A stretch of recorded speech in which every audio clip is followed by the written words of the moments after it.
હવે મારા ઘરની પરિસ્થિતિની વાત કરું ને તો મારો એકનો એક દીકરો હતો જે 24 યર 24 વર્ષનો હતો. આ પ્લેન ક્રેશમાં એક્સપાયર થઈ ગયો.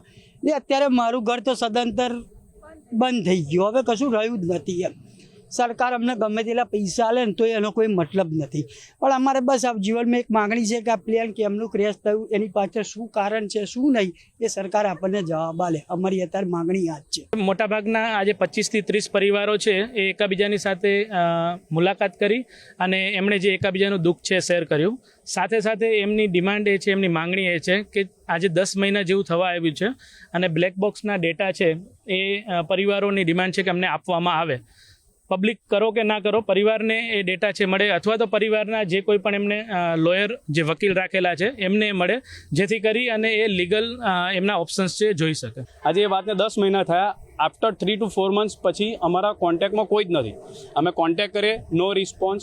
મેલ કરીએ તો 15-20 દિવસ અમે મેલનો રિવર્ટ મળે અને મેલમાં અમે લખીએ કે અમને કોન્ટેક્ટ નંબર પ્રોવાઈડ કરો તો એ લોકો અમને સ્ટ્રિક્ટલી ઇન્ફોર્મ આપે તમારે જે બી વાત કરવી હોય તો મેલ થકી કરો.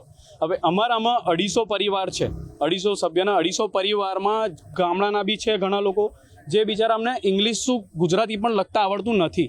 હવે એ બિચારા કઈ રીતે મેલ કરી શકે? કોન્ટેક્ટ નંબરમાં એ લોકોએ જે મોટા જે રીતે રવનીત કૌર કરીને બેન છે તે એર ઇન્ડિયાના, પછી નિશાબેન કરીને છે, એ લોકોએ જે મોટા માણસો છે એમને નંબર પ્રોવાઈડ કર્યા હતા અમને. હવે એમને પણ કોલ કરે છે, નો રિસ્પોન્સ, કોઈ આન્સરિંગ નથી.